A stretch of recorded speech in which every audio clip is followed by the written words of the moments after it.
The teaching today will highlight the importance of remembrance of God, remembrance of Source at all times, in all things. How that is the most important thing. This remembrance and this love we feel for our Source, our spiritual journey having become overwhelmed by this love of God, this love of truth. And then, no matter what your imperfections are, how much you may struggle to practice or implement the teachings, as long as this love of truth is there, it is like a warm blanket that will not only always comfort you, because you will feel that closeness to your source, to your creator, but it will always also keep helping you ascend the spiritual ladder. So Krishna says, my highest nature, the imperishable Brahman, gives every creature its existence and lives in every creature as the Adhyatma. So it is the imperishable reality in which we all source our existence. We are nothing without that.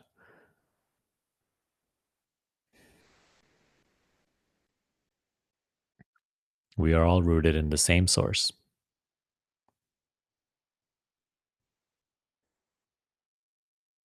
Not just people, but all forms. Anything and everything. All of creation is rooted in one source.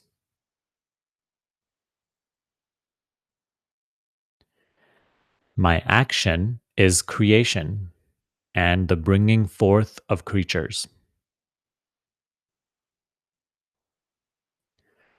The Adibhuta is the perishable body. The Adideva is is Purusha, eternal spirit. The Adhyana, the supreme sacrifice, is made to me as the Lord within you. Your entire spiritual practice, all the efforts you make, are a form of sacrifice to the Lord within you.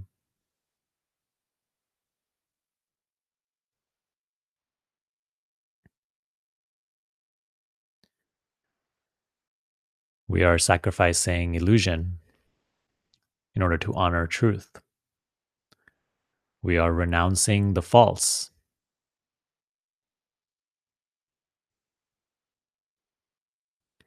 sacrificing the way of ego, the way of the world, in order to walk in the footsteps of the Creator, to be as the Creator is.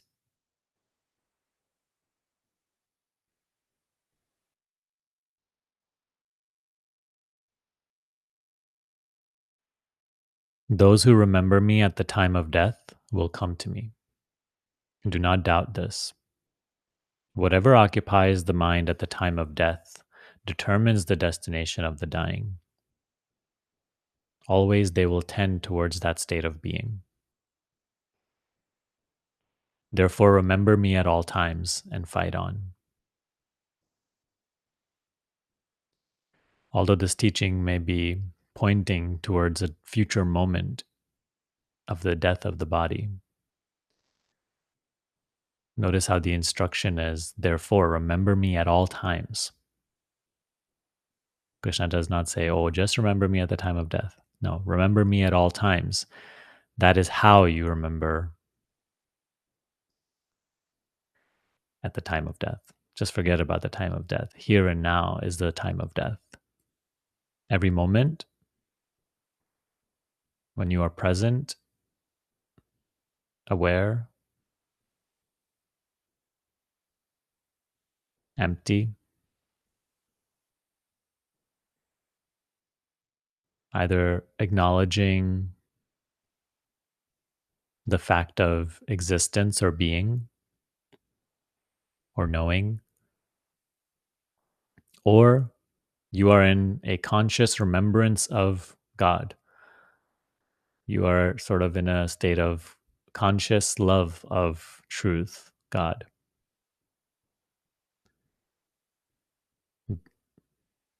That is the death of the ego in this moment.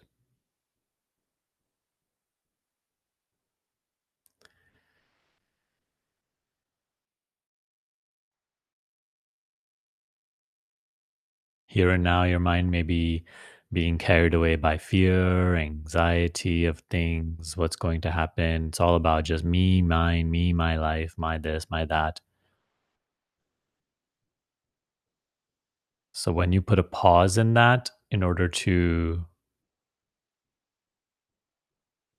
dwell in remembrance of Source, love of Source,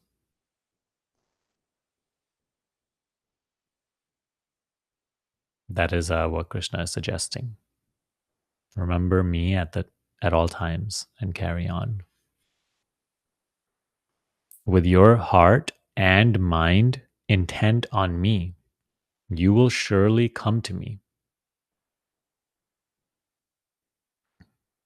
So deeply understand this one thing about the whole spiritual path.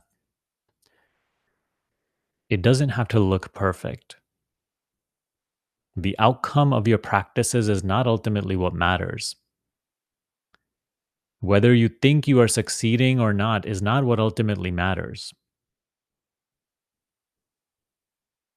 It is the spirit in which you go about your practice that matters.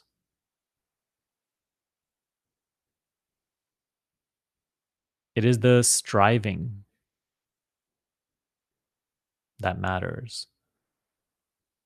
The genuine love that you do it with that matters.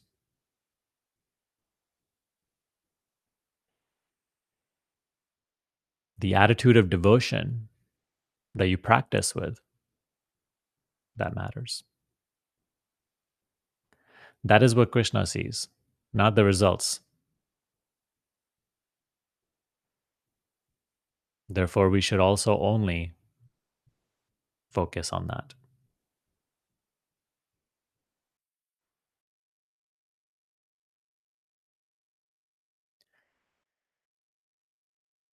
What Krishna values is, as he says here, with your heart and mind intent on me, you will surely come to me. Okay, he doesn't say when because you feel peaceful, or if your meditation is going the way you think it should, or your spiritual path is going the way you think is good. No, with your heart and mind intent on me, you will come to me. When you make your mind one pointed through regular practice of meditation, you will find the supreme glory of the Lord.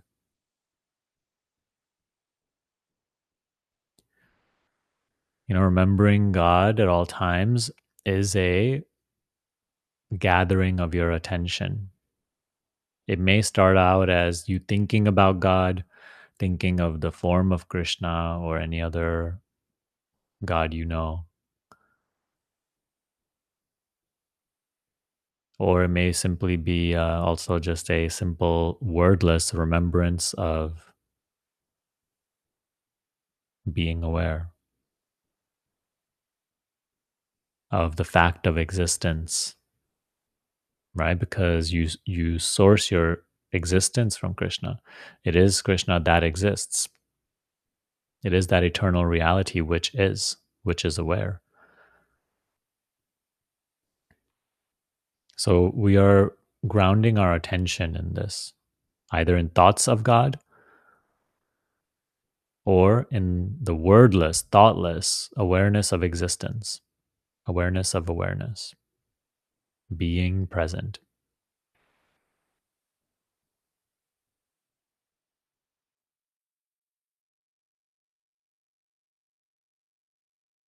That is what it means to become one pointed. We're not just allowing our attention to remain scattered in just thoughts of me and my life, what I want and what I don't want. We are gathering our attention and bringing it inward.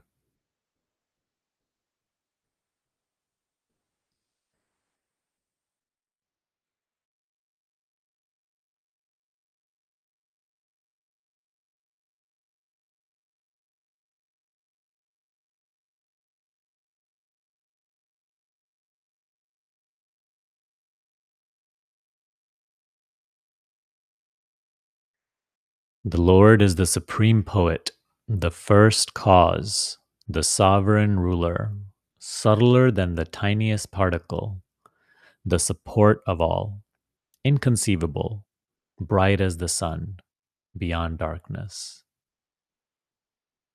Remembering him this and in this way at the time of death, through devotion and the power of meditation, with your mind completely stilled and your concentration fixed in the center of spiritual awareness between the eyebrows, you will realize the Supreme Lord.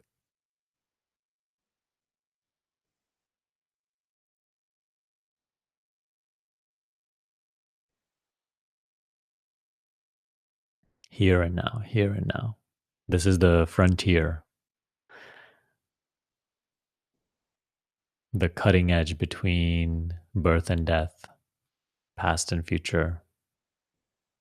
In the now, all forms appear, are birthed, and then pass, die. The now is the presence of Source.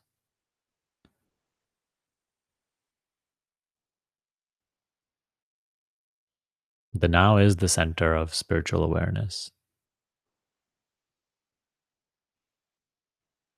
It never leaves you, it never changes.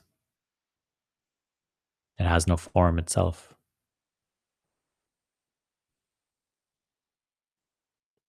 Anchor yourself here in the now.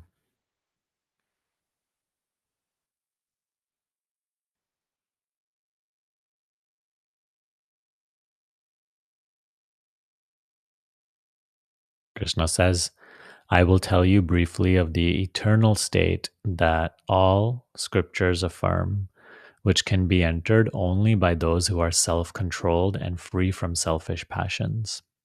Those whose lives are dedicated to Brahman attain the supreme goal. This is a very crucial instruction.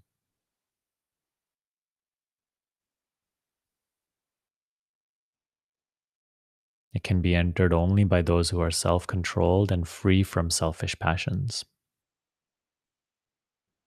Those whose highest aim is no longer of the world, in the world.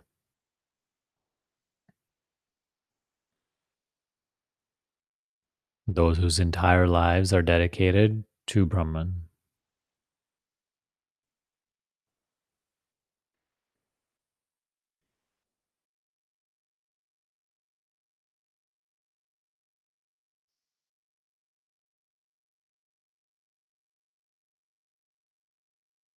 I am easily attained by the person who always remembers me and is attached to nothing else. Great souls make their lives perfect and discover me. They are freed from mortality and the suffering of this separate existence.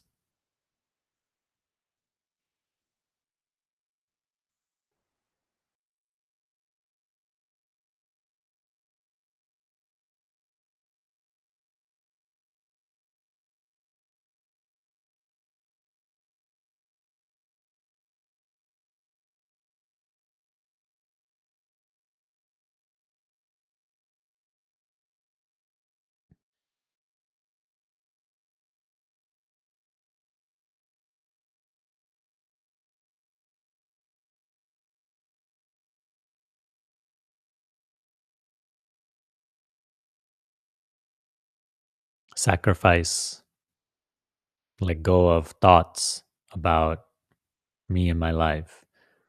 What's perfect, what's not,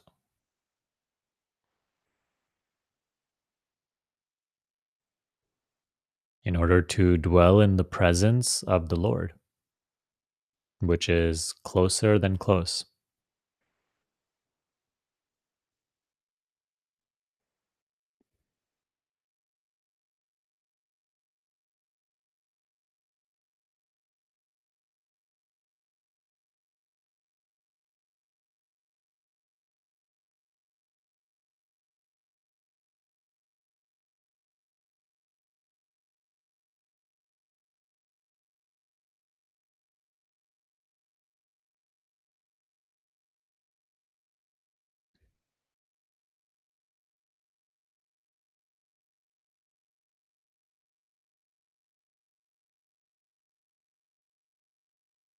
This whole life that you think is so valuable is ultimately a dreamlike existence. It will eventually completely pass and cease to exist. Who you think you are will ultimately pass and cease to exist.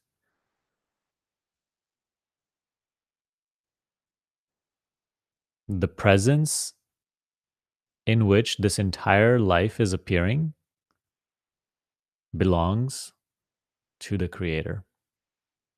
This presence is the light of the Creator.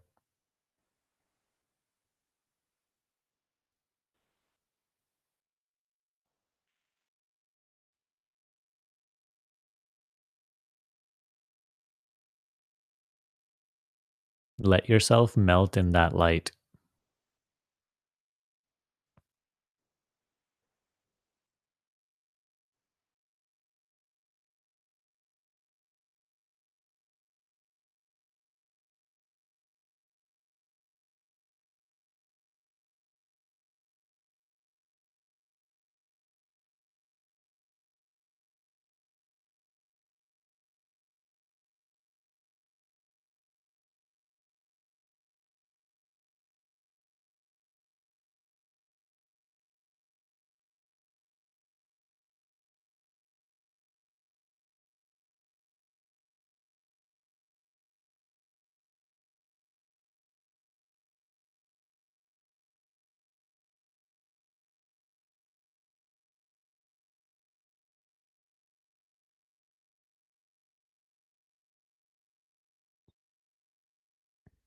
Even if it is mentally, try to remember God in all things that you do throughout the day, as often as you can.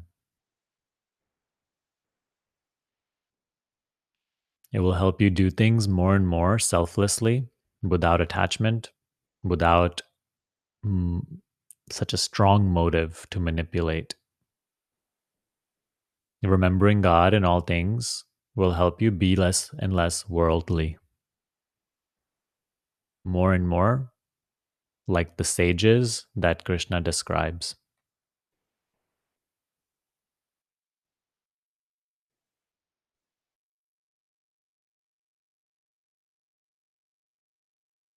Hold no ill will against anybody in your heart, even those, especially those who have wronged you.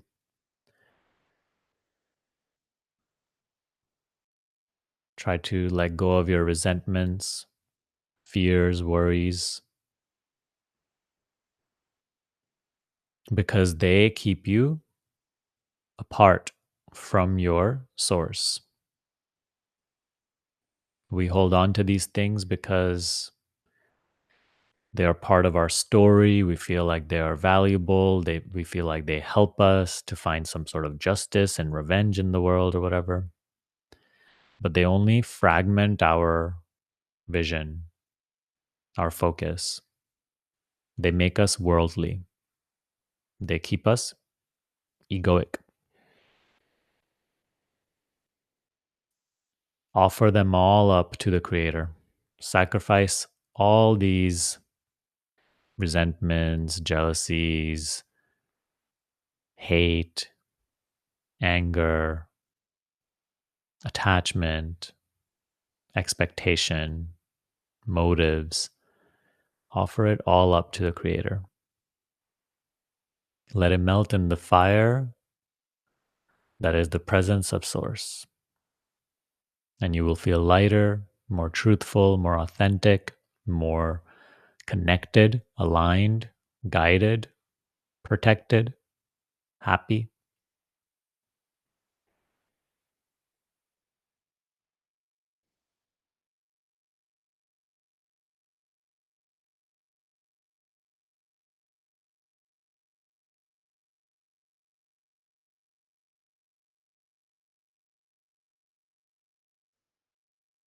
Those who are full only remember the world.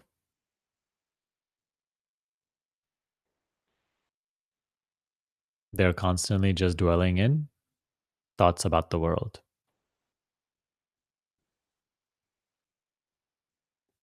Those who are empty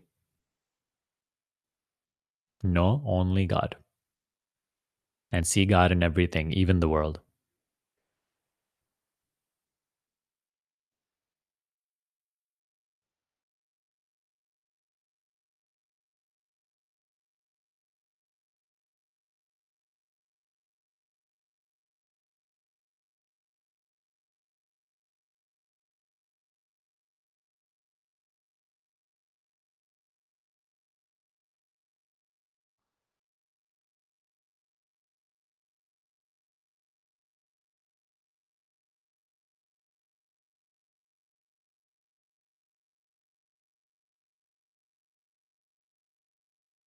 It is not only when you meditate or you attend a spiritual meeting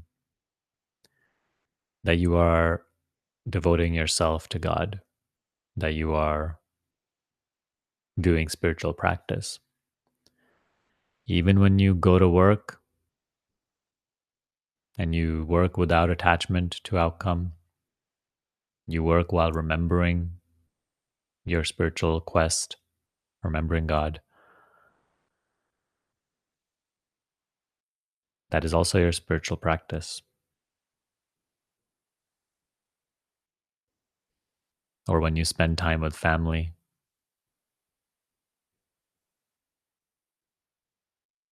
or go out for a walk in the park.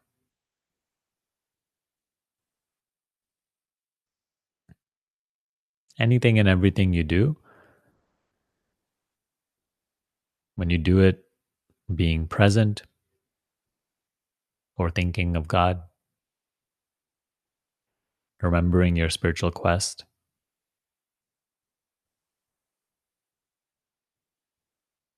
feeling grateful for the teachings arising in your experience, helping you, guiding you. And then it's all your spiritual practice.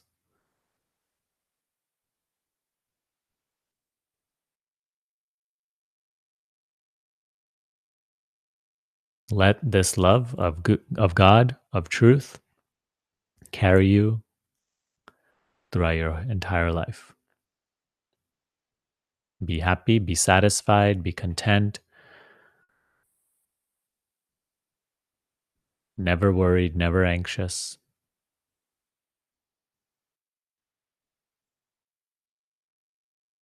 and continue being carried.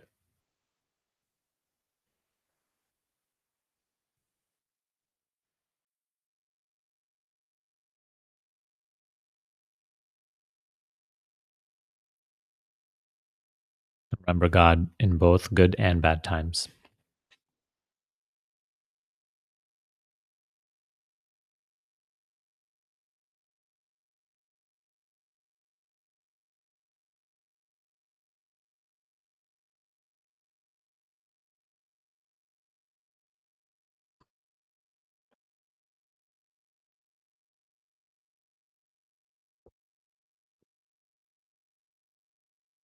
All right, let us finish here.